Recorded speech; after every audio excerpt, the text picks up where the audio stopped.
Get a few minutes here before I do this update. This won't be too long of an update. I just want to show you guys what the current weather situation is right now.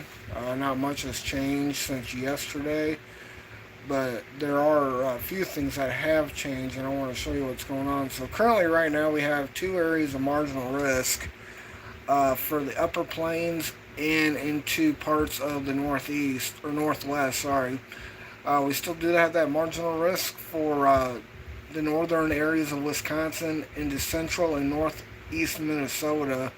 It does include parts of the Great Lakes up here as well.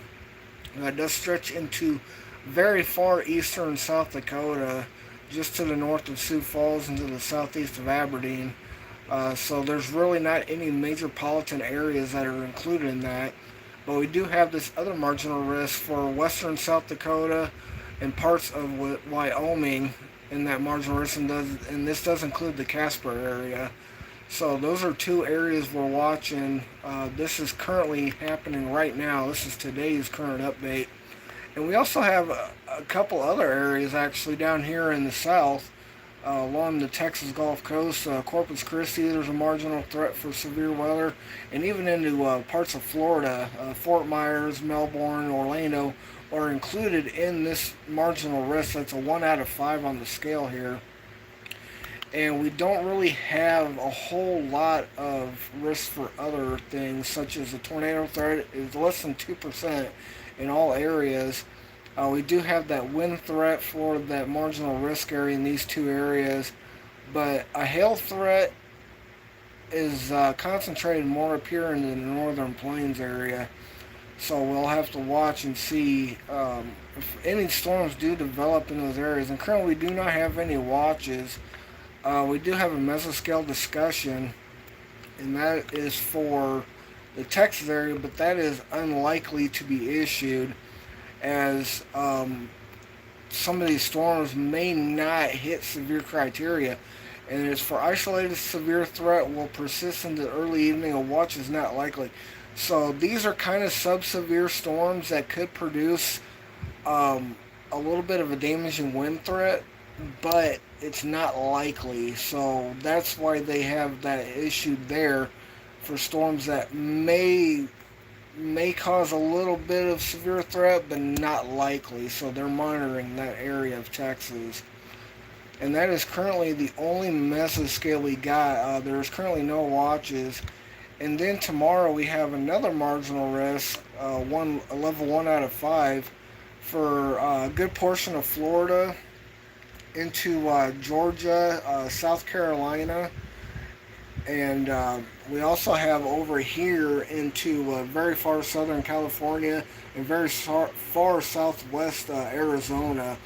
And that is due to the current tropical storm, Katie, I think that is currently spinning up in that area. We do not have a tornado threat, or actually we do. Believe it or not, we have two areas of tornado threat for this area of marginal risk, and we actually got this one including in Arizona and California. So those areas, this is an association with that tropical storm, and I'm actually going to go down and scroll through and see if we can actually see if they're, yep, Hurricane K actually is forecasted by the National Hurricane Center to move slowly northwestward Friday near the northern Baja Peninsula while gradually weakening. So they could actually get quite a bit of rain in that area. It appears possible that a filtered daytime heating may allow weak instability to develop on the eastern periphery of the broad precipitation shield. So there could be some heavy rain, brief tornado in small parts of southern California and southwestern Arizona, given the favorable climatics field that are forecast. So we could see a few brief spin-up tornadoes associated with a Hurricane K that is going to be right along this area here.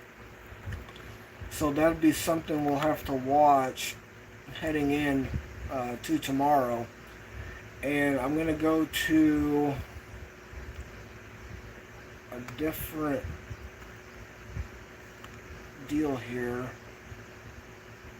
and we're going to check the current weather alerts, and not much has changed actually. We still have these red flag warnings across the plains, and we still have excessive heat going on here in the western south, in the western western areas here, where building heat is continued to forecast. But we do have this here, which is Hurricane K. It is scheduled to clip the Baja Peninsula of California here.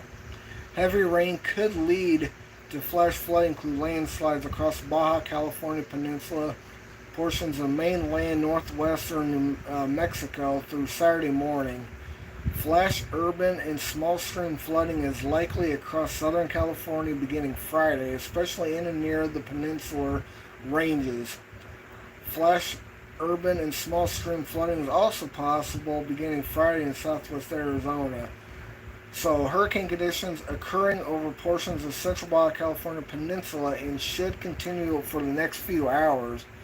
So we're going to be talking about tropical conditions as they're talking right here are occurring over portions of Baja California Peninsula, and tropical storm warnings is in effect for the next couple of days. So we're going to be seeing a lot of a lot of rain here off the coast of California. So it's definitely going to have to be watched and monitored, as landslides are very possible in that area. So let's see, what do we got for peak wind gust here? Wow, 71 miles an hour or greater forecasted for this area. So there's going to be some strong winds, and we're talking even greater winds right in this region. So we're talking well over tropical storm force winds. So there will be a high wind warning in effect for these areas of Southern California associated with Hurricane K. So that's definitely going to cause some beach erosion, rip currents, and you name it. So we also have a day in history. Southern California weather. Oh, Hurricane Norbert hit there September 8th of 2014. So it's been a good while since we've seen that. Remnants of Hurricane Linda swept the coast of Baja California too back in 2015. So that's some weather history there. But anyway, we do have the hurricane stuff going on down here, and we got the red flag warnings going down here. So that's basically all I got for you. I'll be live tomorrow as well to give you all another update on the current weather situations and see if anything changes.